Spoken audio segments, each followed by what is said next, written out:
everybody, this is Jim Cornette. You're watching Southern States Wrestling Mountain Empire. This is your wrestling.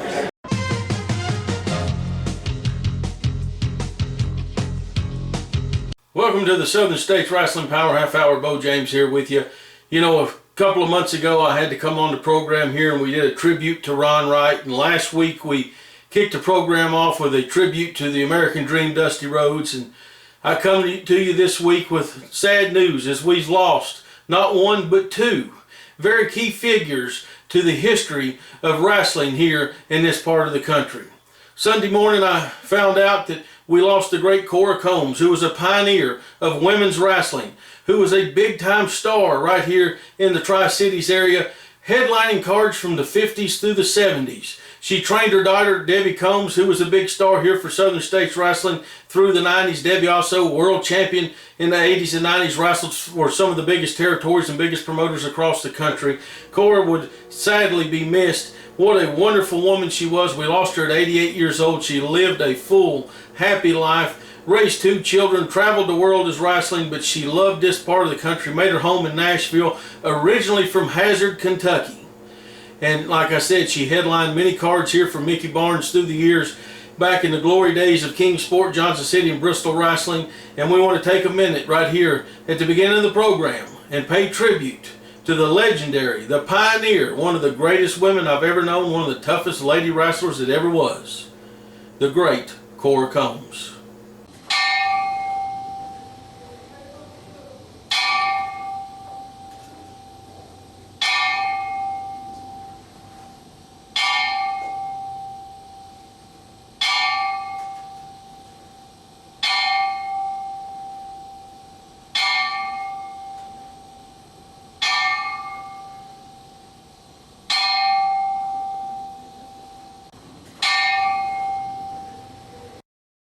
There you saw it, the great Cora Combs, the longest reigning United States ladies champion in history. As you're watching this on television, I've already been to Nashville for her funeral. I want to ask you, everybody out there, to keep Debbie and her brother in your prayers and thoughts out there. Losing her mother, they lost her father a few years ago. Cora Combs meant a whole lot to the wrestling profession in the Tennessee territory, working out in Nick Goulis's booking office in Nashville, but she traveled across the 8 states that touch Tennessee, all of Tennessee, headline cards all across the area and all across the country and across the world.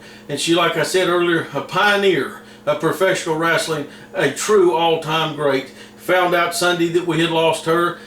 Just a few hours, less than 24 hours later, Monday, I found out we lost a guy that's been an opponent of mine, been my partner, my traveling partner, my friend for 27 years. I'm talking about Nature Boy Buddy Landel.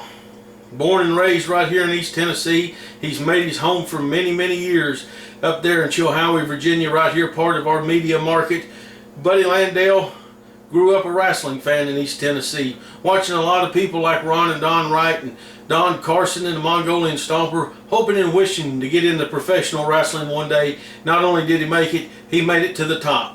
You know, he had humble beginnings, having his first match right out of high school, 1979. Just 2 or 3 days after his first match, he's on television wrestling men like Bob Orton Jr., as you see the video running over here. Buddy made a name for himself, leaving there, going to Florida. Then to Charlotte for Jim Crockett Promotions, up-and-coming young fan favorite.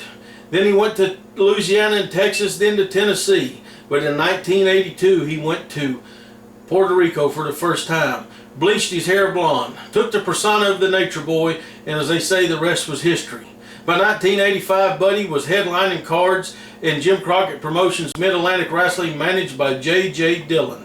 It did not take long before the two Nature Boys met up, and Buddy got a pinfall over the then world champion Ric Flair, as they set the all-time attendance record in Raleigh, North Carolina, to this day has never been broken.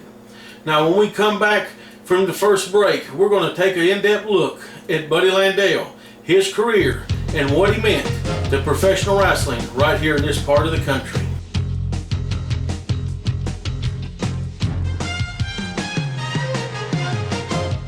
And I love you when we're face to face, and I can't live without you, and I can't wait to see you today. Ooh, and I love you when we're face to face, and I can't live without you, but when I'm here,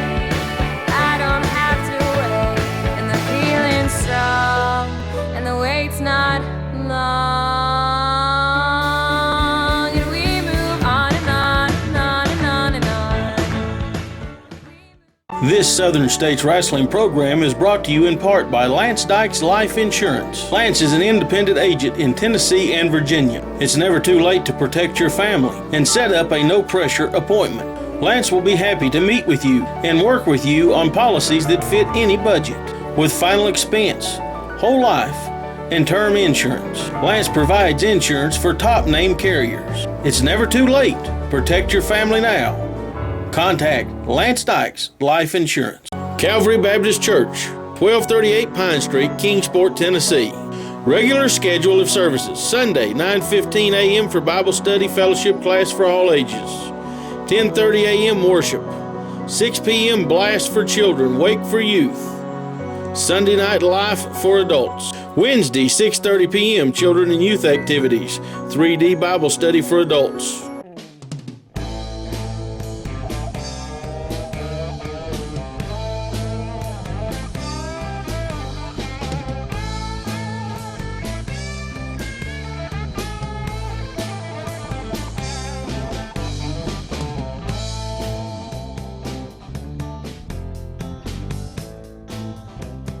Welcome back to the Power Half Hours. We're talking about Nature Boy Buddy Landel, who we lost this past week, paying tribute to him right here today on the Power Half Hour. Before we went to break, we talked about his early beginning, his rise to stardom, and his feud with Ric Flair in 1985. By 1986, Buddy was back in Tennessee, teaming with Bill Dundee. What a great team these two made, and Bill was a mentor to Buddy all through the years, all through his career. They had a tremendous bond away from the ring, not just in the ring.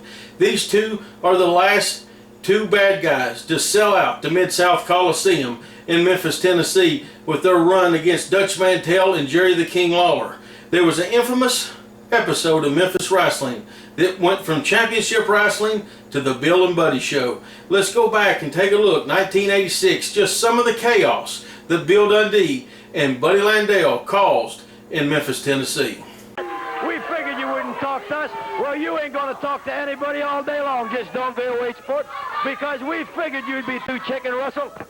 Just sit right there. What is this?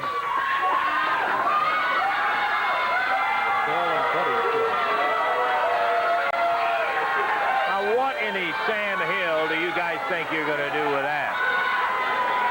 The Bill and Buddy show. Bill, Budrow, we need us a bell. I ain't gonna hit you, Russell. I don't even like you.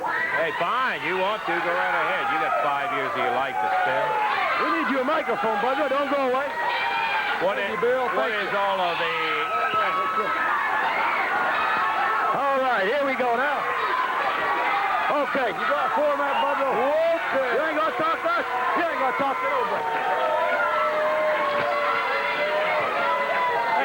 Okay, I'll be Dave Brown, you be Lance Russell, because Dave rings the bell. Here we go, get him out here. Okay, fans, exciting match coming up. Next match coming up, folks. All right, you're looking at the Buddy Landel and the Bill Dundee Hour, Daddy. Lance Russell and Dave Brown don't want to talk to us. They ain't going to talk to nobody. They actually left the ring. Oh. 9, 10. Oh, that makes them the winners. Hey, we're used to seeing them run, baby. We're used to seeing them run. What? I'm telling you. Okay, I love it. Right here on television, Bud Rose and Bill Rose beat the team of Jerry Lawler and Dirty Dutch Mantell. Hey. Hey, goodness. Oh, my God.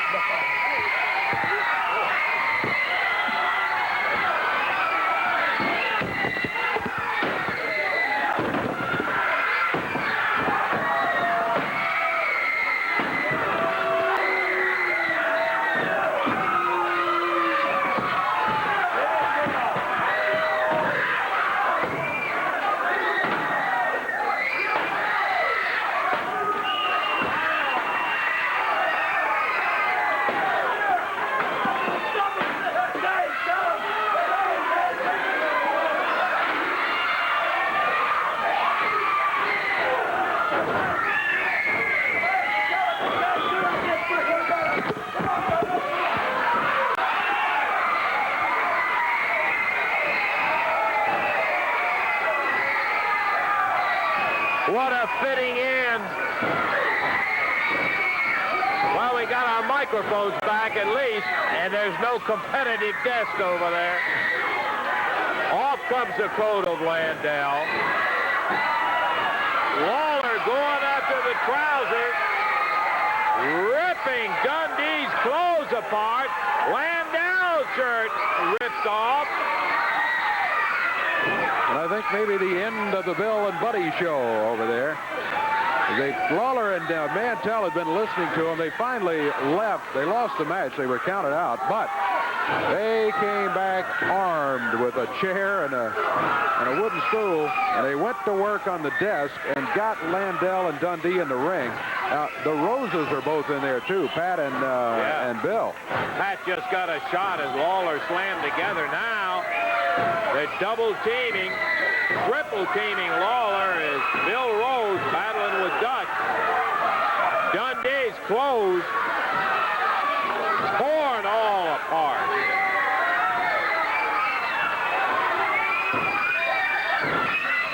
Dutch coming back on him. They're trying to pull Lawler off. David Johnson and Henry Rutledge.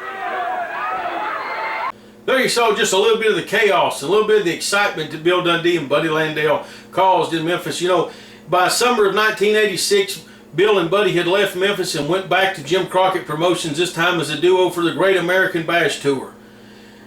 They parted ways in the fall of 1986, Bill staying on with Jim Crockett Promotions until early 1987, but Buddy went back to the Mid-South Territory, which was now the UWF, and competed there until early 1987.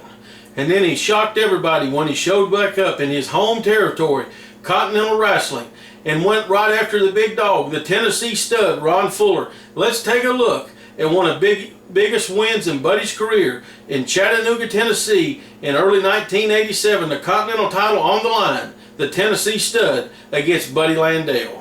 Another day here, and how damn good looking you are, boy, and I'm great. I am good looking. I dress good. I drive a Mercedes. I make a lot of money, Daddy. I got everything. Oh, now I gotta tell you something right now. I ticked him off. I can tell by looking in a man's eyes when to back up, Daddy, and it was time to back up right now because he's 6'9". He's something to deal with. And now he's grabbing my hair. You can see him right here grabbing me by the hair, hitting me with his fist. And now he's knocked my socks down. I'm trying to pull my socks up right here. Missed with a wild right hand. He catches you atomic knee drop. Now, right here, they should have just given me the belt right here because he threw me by the trunks and by the nape of the neck, throwed me over the top rope, Gordon. And now he's going to come down here on the floor, but no, will the referee disqualify him? No. But if that would have been Buddy Landel throwing him over the top rope, Daddy, it'd have been Katie bar the door back to the dressing room, you know, kiss my tail goodbye. But right here, he's knocked my socks off again. And right now, you know... What are you doing with that right hand? That's what I want to know. Well, I don't know. Something just fell out of his head, out of that mask. He's got it. Look. Now, something fell out of his mask, Gordon. He's got it on his hand right now. I don't know. Mr. Landel, I don't want to take issue with you, but that appeared to come off of your hand. I don't know what you're talking about, Gordon Sovey. You got your opinion, I got mine. Look here. See, now, he on purpose. I'm going to tell you, this guy, he on purpose, he fell into that referee right there, right? Now, I'm taking this thing off of Ron Fuller, the Tennessee stud. I'm taking it away from him, and I hit him with it because he tried to hit me with it.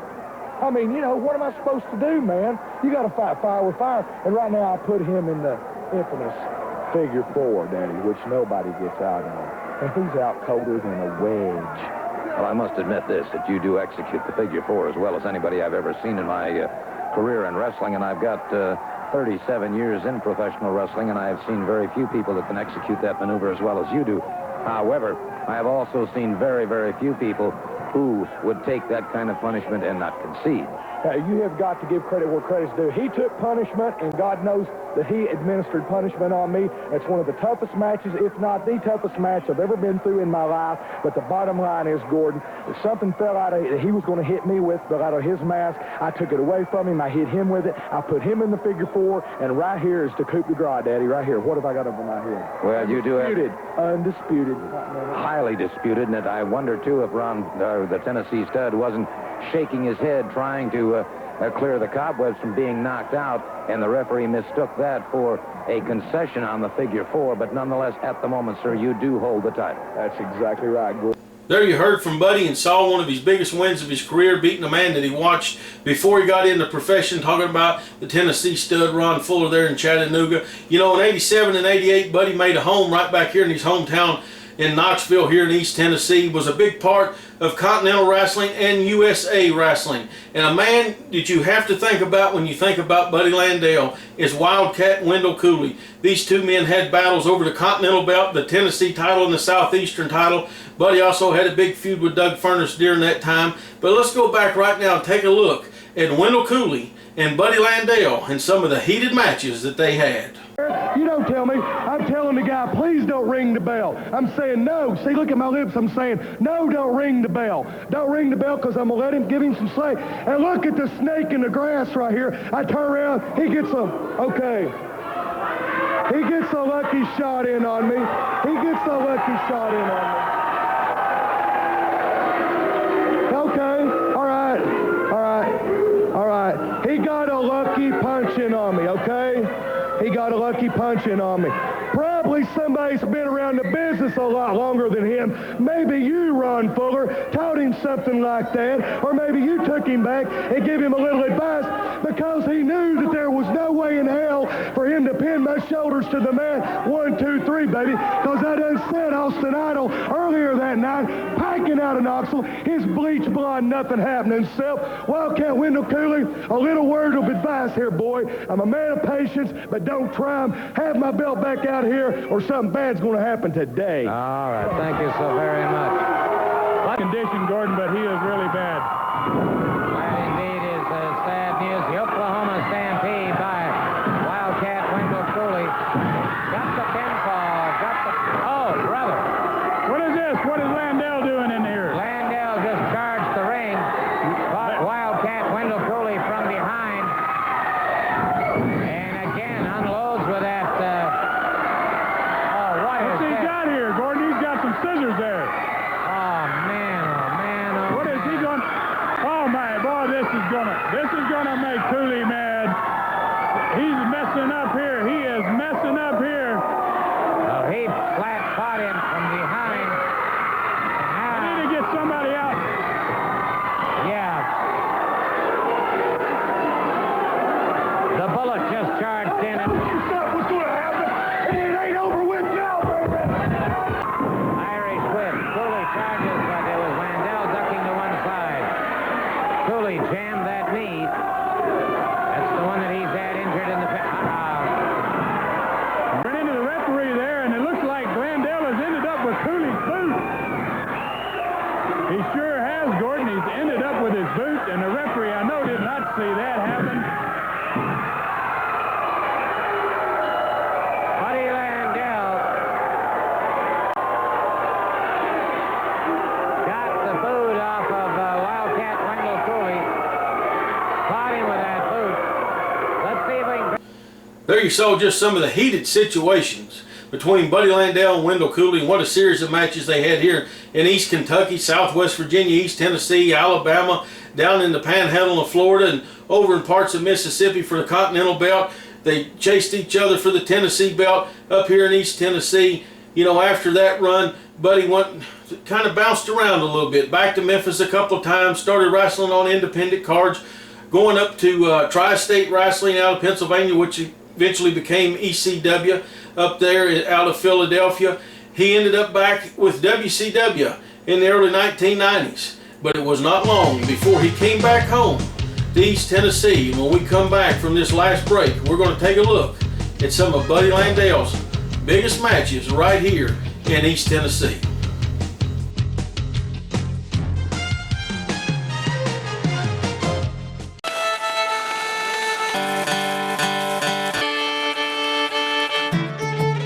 Sometimes it just takes a sound.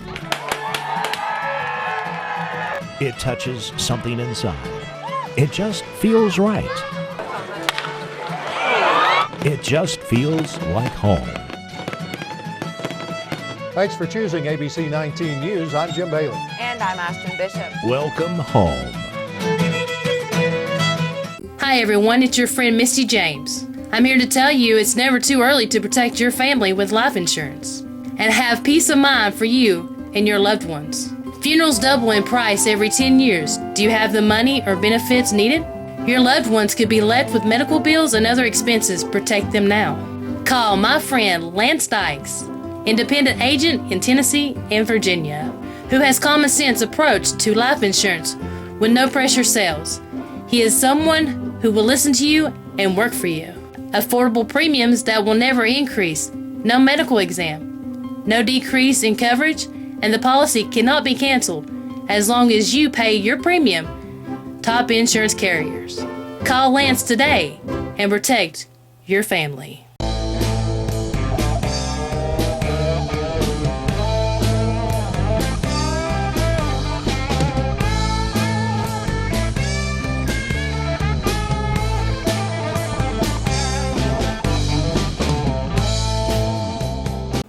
Welcome back to the Power Half Hour. We went to break. We was talking about Buddy Landel and his last run at WCW, and in early 90s, 1991, Jim Cornette came to East Tennessee and opened up Smoky Mountain Wrestling, and Buddy moved back to the Knoxville area and was a big part of Smoky Mountain when it first got started, and then he kind of just disappeared. He took time away from the ring, away from wrestling. And then after a couple years break, he came back and he had that heart desire, and he was hungry again for championships. Not only did he go on to be the Smoky Mountain Heavyweight Champion, he also headlined the biggest card Smoky Mountain ran ever, and maybe the biggest card ever ran in the history of Knoxville wrestling, talking about the Super Bowl of wrestling, where Buddy headlined against Shawn Michaels for the WWF Intercontinental title. Now let's take a look. Summer of 1995, Buddy Landel defending the Smoky Mountain title against a former champion himself, the wild-eyed Southern boy, Tracy Smothers. Foot to the side, and Tracy having a hard time grabbing his breath back again, Corey. Yeah, he sure is. Having a hard time getting going in this thing. It looked like one moment he was about to get his momentum there. It looked like his adrenaline just went down, and he really wants to get going for the Smoky Mountain title bout. Looked hard into that corner, but Smothers stopped him with that boot, and Tracy, just as Lance and I were just saying, he's just trying to get going in this thing. Slow putting it all together. He's getting there, whips Landel in. Flying shoulder. That takes him down. Wow, Southern boy, Tracy Smothers. Got Landel in the corner. Lefts and rights. Firing away at the Nature Boy.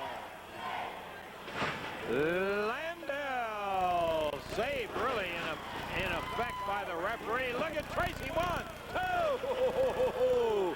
He was one solid count away from regaining the Smoky Mountain heavyweight title. In behind, rolls him up and over, 1, 2, and Landel not to be had that easy. Kicked him right out of it. You bet, Flo. Past the 6-minute mark as Tracy rolls him up. He's pulled back over by the tights, 2, 3, and that's going to be it. He had both hands on the tight. Got the 1, 2, 3. 6 minutes, 24 seconds. The winner and still the champion, Nature Boy, Buddy Landel. There you saw a Smoky Mountain Wrestling title defense by Nature Boy Buddy Landel on the USWA card in Louisville, Kentucky. Big win that night for Buddy. That was the Louisville Hall of Fame inductions, a night to remember, a big night.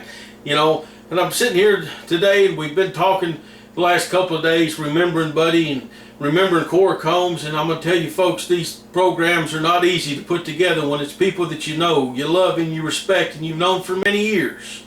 And I've got so many great memories of Buddy Landel.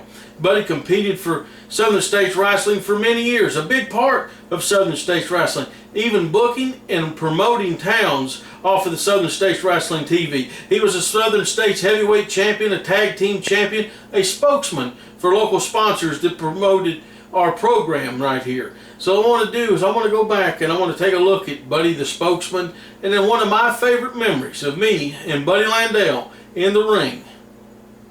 Hey folks, thanks your boy Buddy Landel here. You know, after 24 years of professional wrestling, broken neck, broken ribs, broken hips, they asked me, why are you still wrestling? What's your secret, Nature Boy?